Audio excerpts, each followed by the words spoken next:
Dear students, today in this class I am going to teach you first lesson in English. Name of the lesson is A Day in the Ashrama. The author of the lesson is C.F. Andrews. In this lesson, C.F. Andrews has described about the beauty of Shantiniketan, which was founded by Rabindranath Tagore. Rabindranath Tagore is a Nobel laureate who received Nobel Prize for his work Gitanjali. Before going to know about the lesson, let me tell you about the author C.F. Andrews. C.F. Andrews was born in 1871 and died in 1940. He was an English priest of the Church of England. He was an educator and Indian freedom fighter. He became Mahatma Gandhiji's closest friend and associate. Andrews reveals his experience while he stayed in the ashram. Shantiniketan was founded by Rabindranath Tagore. It is a school with a difference where students learn with great joy. Now I read first and second paragraph for you people. Look into the book and listen to me carefully what I read, how I pronounce the words.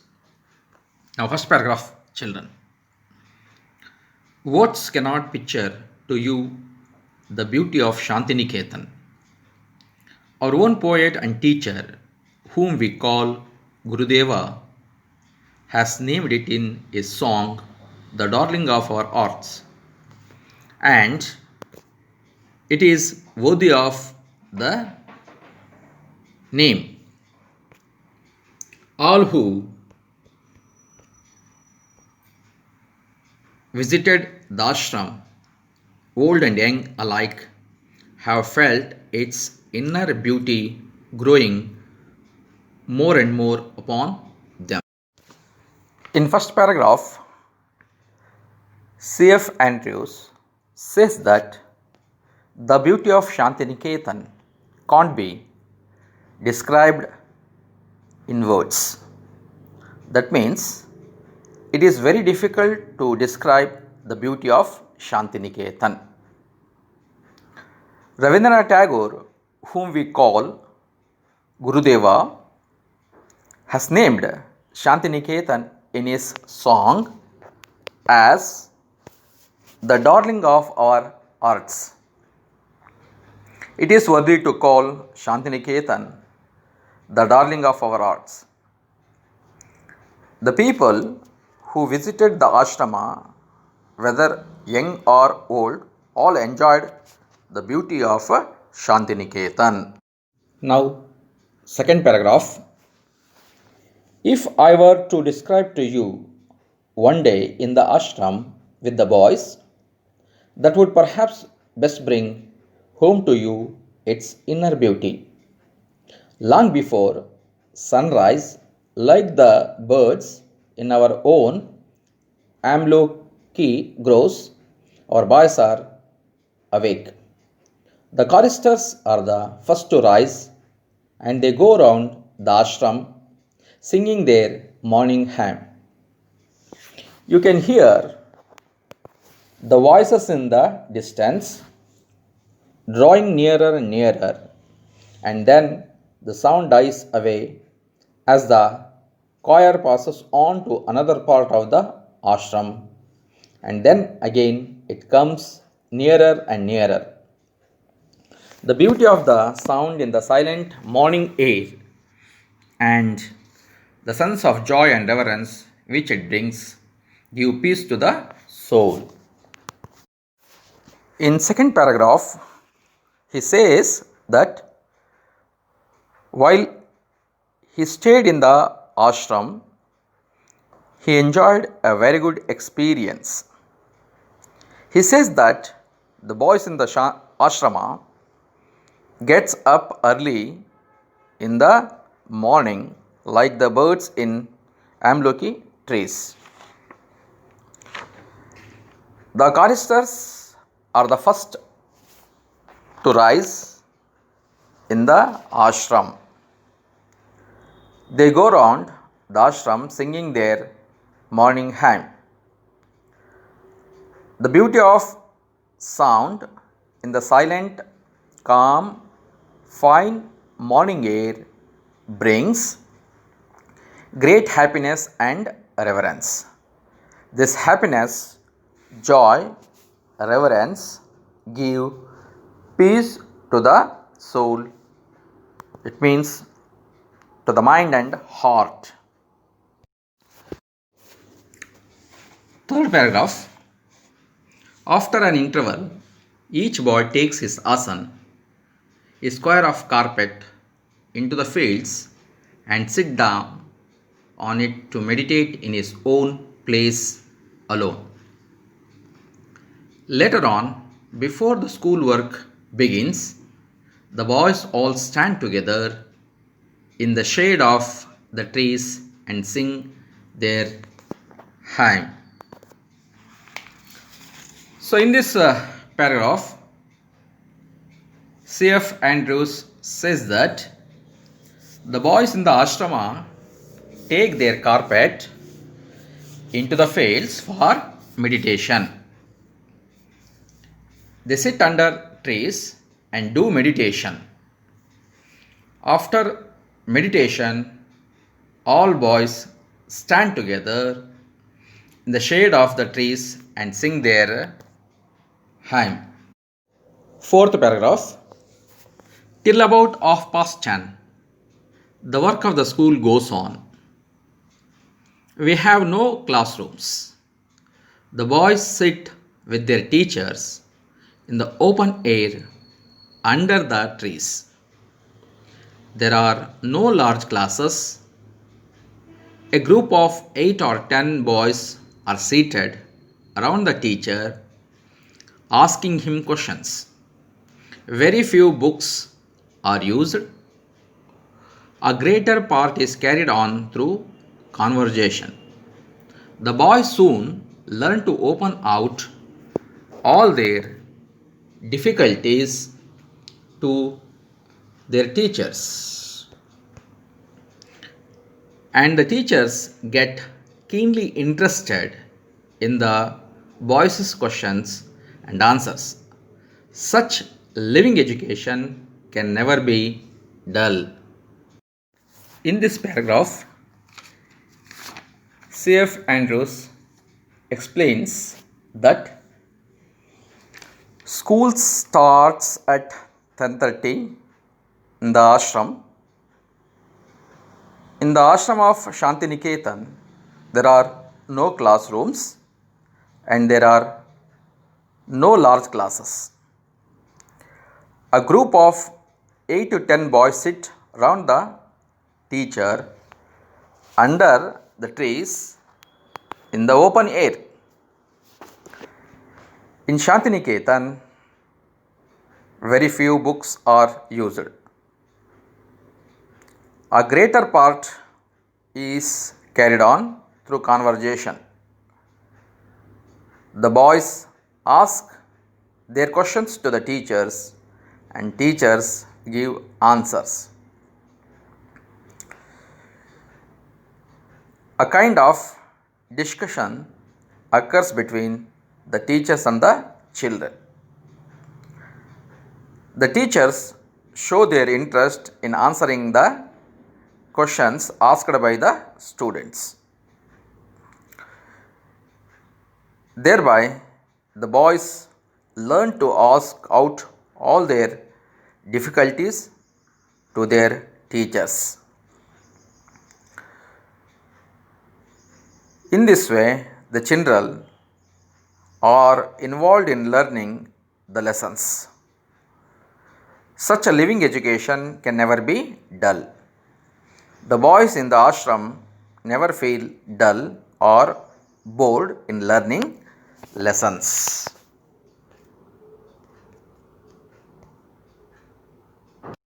Now, fifth paragraph.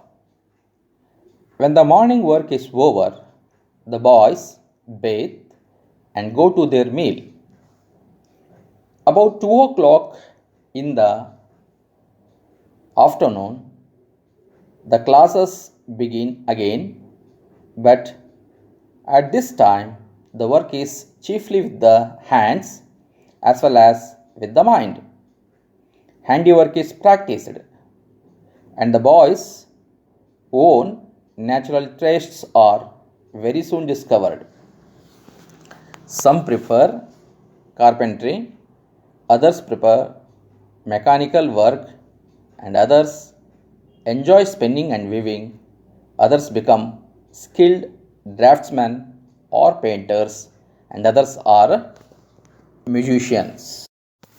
Children, in this fifth paragraph, C.F. Andrews says that after the morning work, the boys take bath and have their meal. And at 2 o'clock in the afternoon, the classes start. In the afternoon classes, handiwork is practiced.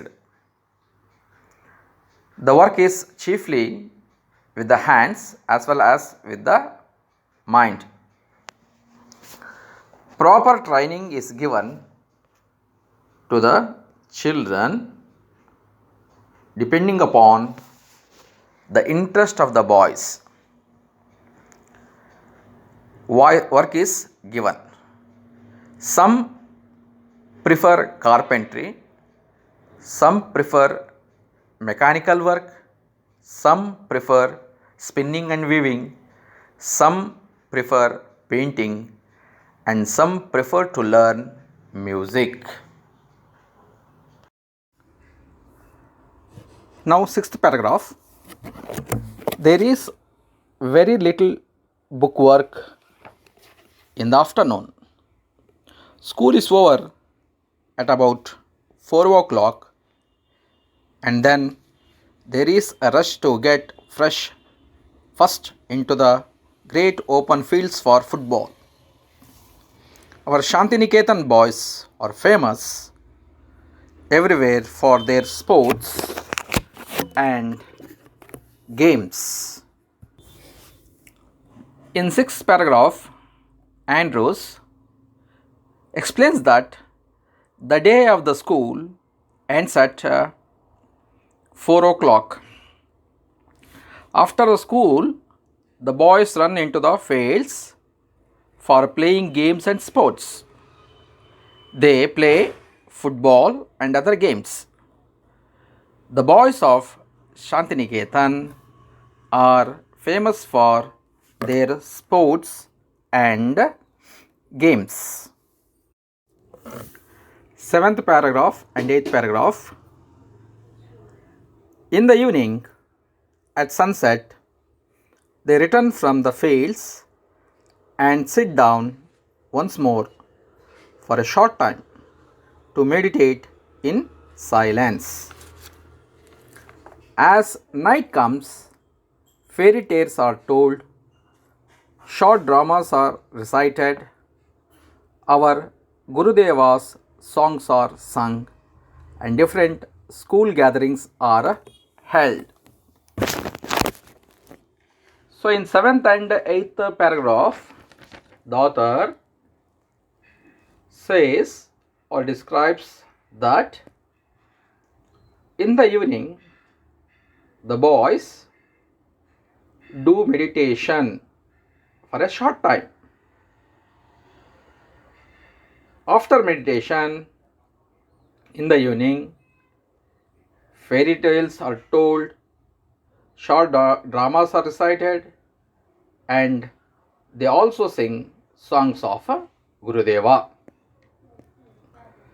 So, in this way, The evening in Shantiniketan is being spent by the boys of Shantiniketan.